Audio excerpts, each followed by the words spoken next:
everyone, and welcome to another Classical Crossover Magazine interview. Today, I have a wonderful Ukrainian pianist and composer, GéNIA. Thank you for being here with me. It's a pleasure, Natasha. It's a real pleasure. I have, known about your music. We've exchanged emails a little bit, but I think this week I really had a chance to listen to more of it. It's very beautiful. A lot of it is original. GéNIA, let's go back to the beginning. How did you start your musical journey? Oh, it was a long time ago. I don't really remember. Well, I remember because my parents told me, but the piano was always in a house, so it was like a normal thing to do and to have. So I was just playing. And then when I was at the age of 4, because it was, it was Ukraine before it was Soviet Union, everything was starting quite early. And my great grandmother was a great pianist and a very famous teacher. So she started teaching me before I was 4. And then officially at the age of 4, I entered the music school. So that's how it started. That was the beginning. So you grew up then listening to your grandmother, attending concerts, that sort of thing? Yeah, and she had a lot of students, so they were coming and playing. So and then my parents, well, my father was playing. So everyone was playing. So it was like a part of like a normal daily life. Do you remember when you were starting? Obviously, it might be too far back, but do you remember what composers? Were you starting classically right from the beginning or more technical? Well, obviously Mozart and Bach, Bach. Then we did a lot of Czerny because of the technique. Technique was very strong. But all the classical composers, and then when I grew up, Chopin and, all the usual. And do you remember it came quite easily for you, GéNIA, or were there some things you had to be kind of pushed to practice? What was that like when you were building it up? Well, practice wasn't my favorite thing. Okay. I remember that. I loved performing. I was like a performer. I was on TV, I think, when I was 5. So I loved that. Practicing was a little bit of yeah. My mother, I think, had to kind of persuade me a bit. I can resonate with that. But tell us, I feel like in Ukraine and Russia, it seems like they're a little bit like they specialize earlier. So I think you went to maybe a special school early on that was just for music. Is that true? Absolutely. So at 4, I just ended music school. And then at 6, 2 years later, I was so senior by that time. I entered a school for gifted children, special school for gifted children in Kharkiv, which is an amazing school. Is producing a lot of talented musicians. But yes, so serious professional education started from the age of 6 and lasted for 11 years. Wow. So what was that like? You finished, I think, and then you came to was it the Guildford School in London? Well, actually, no. Then I spent a few years in Kharkiv Conservatoire, Kharkiv, where I was born. And then when I was in the last year of that, I got a scholarship at the Guildhall School of Music. And of course, it was like, at that time, Ukraine just separated. It was very different time. So it was going to London. It felt like very, very unusual. It was like going for me. It was going to the moon, and I got a scholarship at the Guildhall. And of course, I went. And I studied at the Guildhall School of Music. What was some of the repertoire that you were working on as you started advancing then at the Guildford Music School? Well, at the Guildhall, actually, I spent 1 year specializing on the fortepiano. So I played a lot of Mozart, a lot of Haydn. I did a lot of chamber music because we didn't have that in Ukraine. And I was always very interested. Obviously, I played harpsichord a bit. But yeah, so that was quite unusual. And then after that year, I said, no, I really, really, really love piano. I can't. It's just a little bit too limited for me. Then I went and I did my Premier Prix, which is like a very rare, like it's a very prestigious award. First, you need to be allowed to do it, and then only 3 or 4 people a year get it. So I played Beethoven, I played Schumann, Humoresque, I played Prokofiev sonata. So yes, I mean, a proper classical program. And once you had graduated, what was the next step for you? Was it kind of young artist programs going on the concert stage? What was next for you, GéNIA?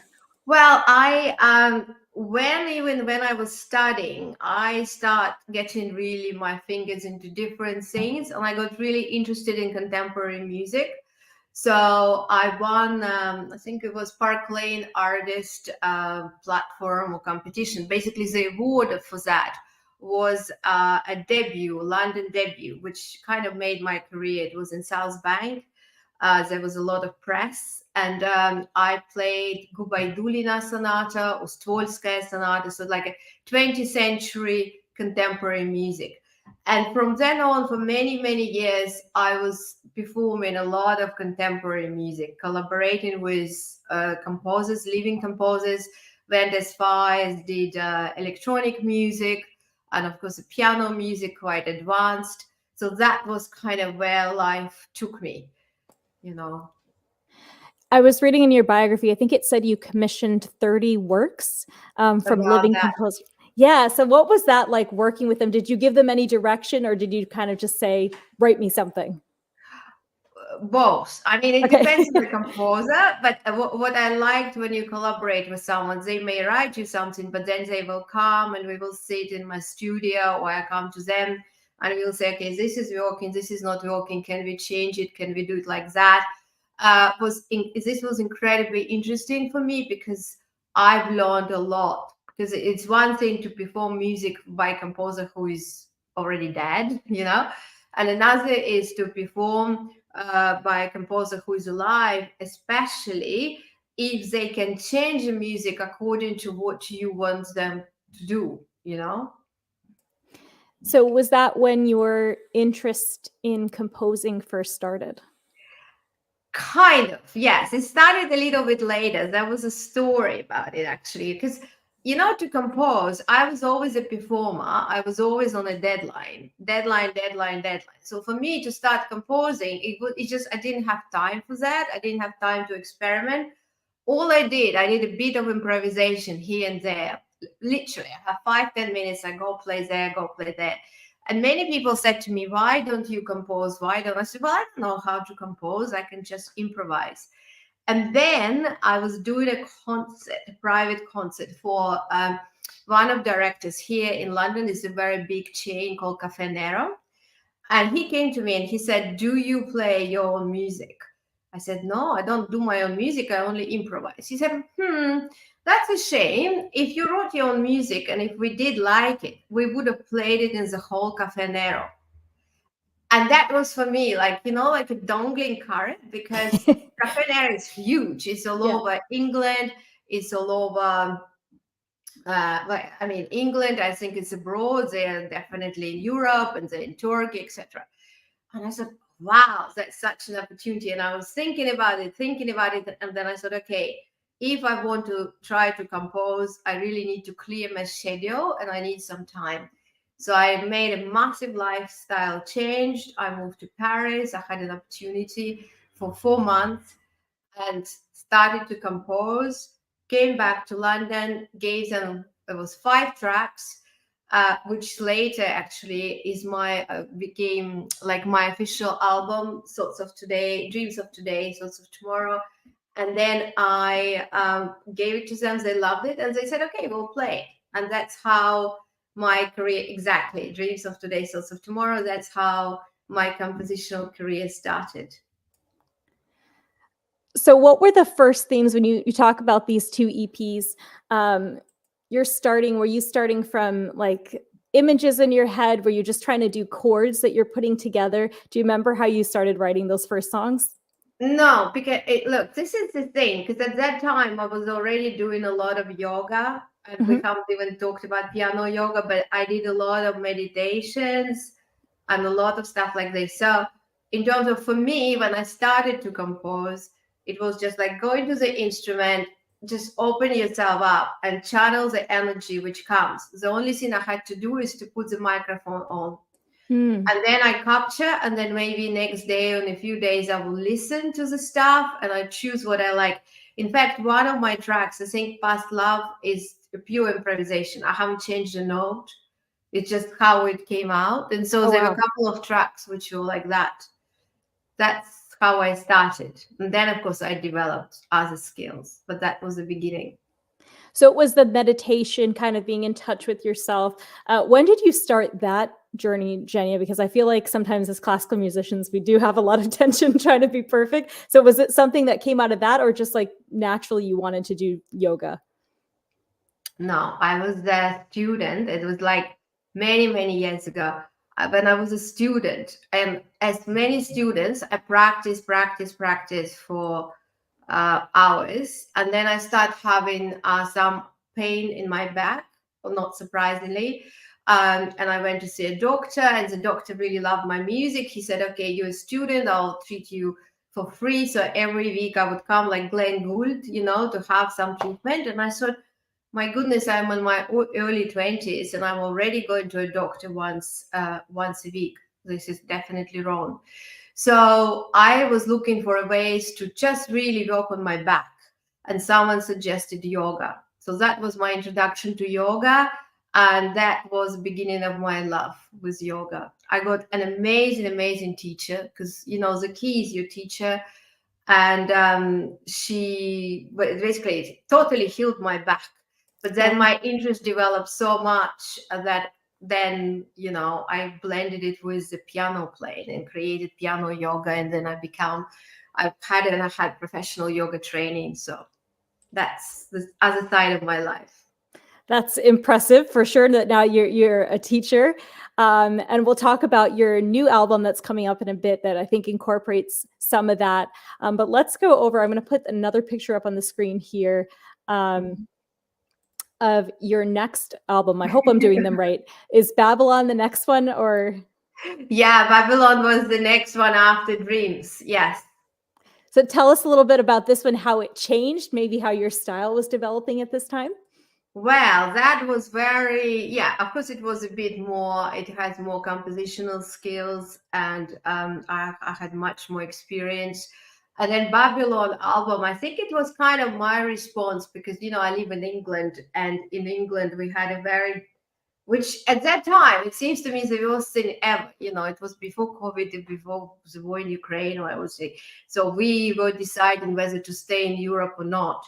And I think many artists agree with me that for us, especially as artists, forget everything else, as artists, this separation seemed to be completely unfair. We didn't want it. Many of us didn't want it. But that track was actually representing the atmosphere which was happening around me, because different people wanted different things, but suddenly life around us became very, very intense. So Babylon track was inspired by that, and the whole album is kind of connected because I compared it with the history, because Babylon, the history of Babylon, it was beautiful, it was glowing, everything was amazing. And then what happened, it was destroyed not from outside, it was destroyed from inside, because everyone was fighting, and I felt like that at that time when I was composing it, that's how it felt, you know.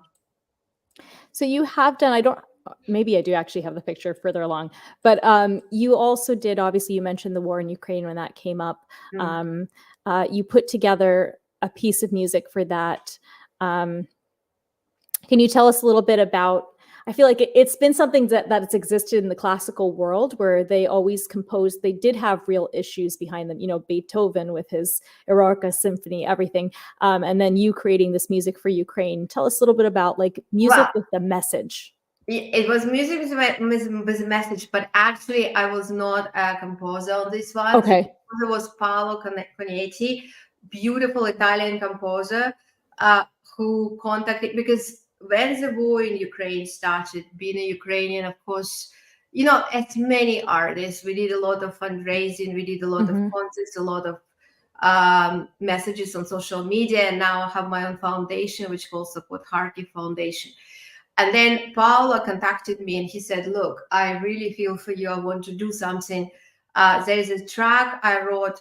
Would you like, for example, we can release it and give proceeds from the track to the charity. He said, I'm dedicating it to you. This is what he did. He contacted me and said, I wrote a track. I want to release it. It's an arrangement of very, very famous Italian song, which was a folk song, anti-Nazi song. So it has a lot of resonance. And he wrote a beautiful arrangement. He said, I'm just dedicating it to you. And I was so touched. And I said, Mm. Paola, why don't we release it? I record it, I produce it. And then we agreed that all proceeds from this song are going to Ukraine, going to my charity. And my charity supports children mainly, well, citizens. But recently, I've been the last year and a half, I was dealing with children, helping Mm. kids from Kharkiv and this region. So that was kind of what the track was for. It's beautiful.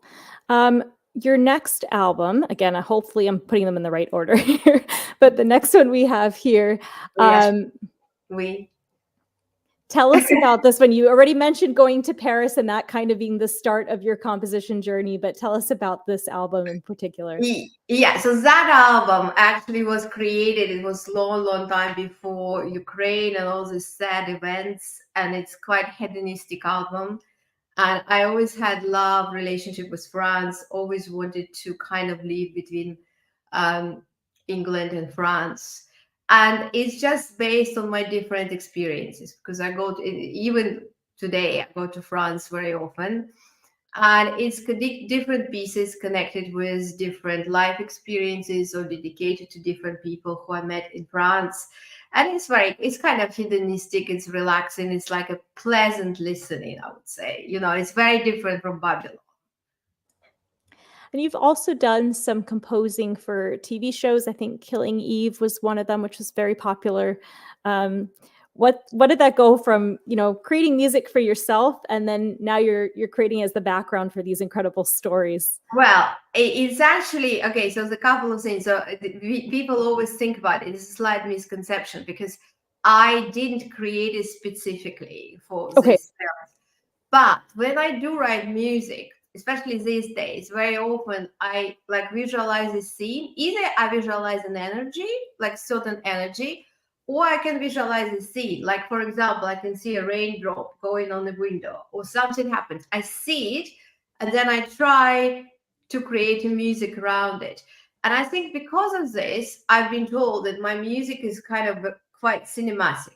And I Mm. love cinema anyway. I love all that. And because I love movies, and obviously I try to promote my music as much as possible. I submitted to many music libraries, to many producers, etc., film directors, and I just was very lucky that it was picked up.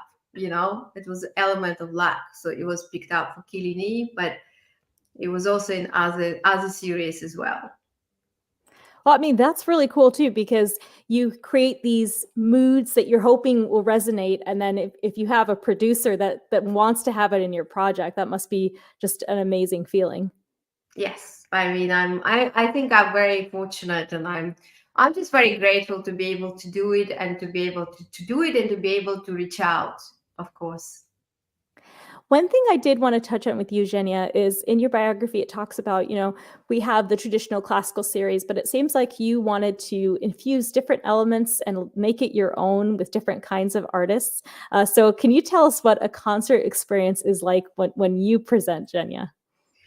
Well, it's different. It depends what it is. But I was moving with the years. I moved more and more and more further away from a traditional classical Mhm. scene. Having said that, even these days, I think classical is very rare. I went to a concert of Hélène Grimaud recently in Barbican, and I think I realized it's one of rare concerts where performers just go on a stage and play and don't say a word. So I think now people talk Mm. uh, more, but I think I go a little bit further. So I do things like, first of all, I collaborate. I like collaborating with, of course, with other musicians and producers and different genres. This goes without saying. But I also like collaborating, for example, with like fashion, with designers. So they dress me or Mm. they create dress for the particular concert and stuff like this. I work with a designer, Jose Hendo, and she's eco designer. So I always invite her on the stage, and she, talks about, because I like on a few of my concerts, I was wearing an outfit made from a tree bark. Oh, wow. Yeah. I think it's quite important. So I try to encompass all this. Or, for example, I go in and say, look, I'm going to play this composition for you, but I cannot find a name. And then everyone in a concert hall gives the like paper, and I said, do you mind at the end of at the end of this concert or the show, if you have an idea of the name, can you please give it to us? And then I choose a name, and then we could release a newsletter and saying like this name won, so stuff like this. Or it could be more like a theater production, and then it's more like a staged. So it depends, but I kind of more trying to make it as an event. But I like getting audience involved. I think it's very, very important. I think, yeah, for sure. When you're just sitting there, sometimes you can almost tune out. But if you're drawing them in, not only with your playing, but also in physically getting them involved, that must be very fun for them. So the next album you have coming out, it's called Exhale. Correct. And then you have the first single is Prana. So obviously Exhale has to do with breath, but tell us, what's the inspiration behind this? Well, I think the idea is it's going to be an album. It's going to have 16 compositions, and each composition, when they're put all together, it creates like one long piece. And the idea is to create this kind of oasis of calm, and something people can use to kind of relax, repose. And if they just want to listen, it's something they can really chill. But this time I went a little bit further, so I decided to draw on my skills of yoga practitioner. I mean, I don't really teach pure yoga, but in piano yoga I incorporate. And one of the elements is a breath element. And of course, prana means breath.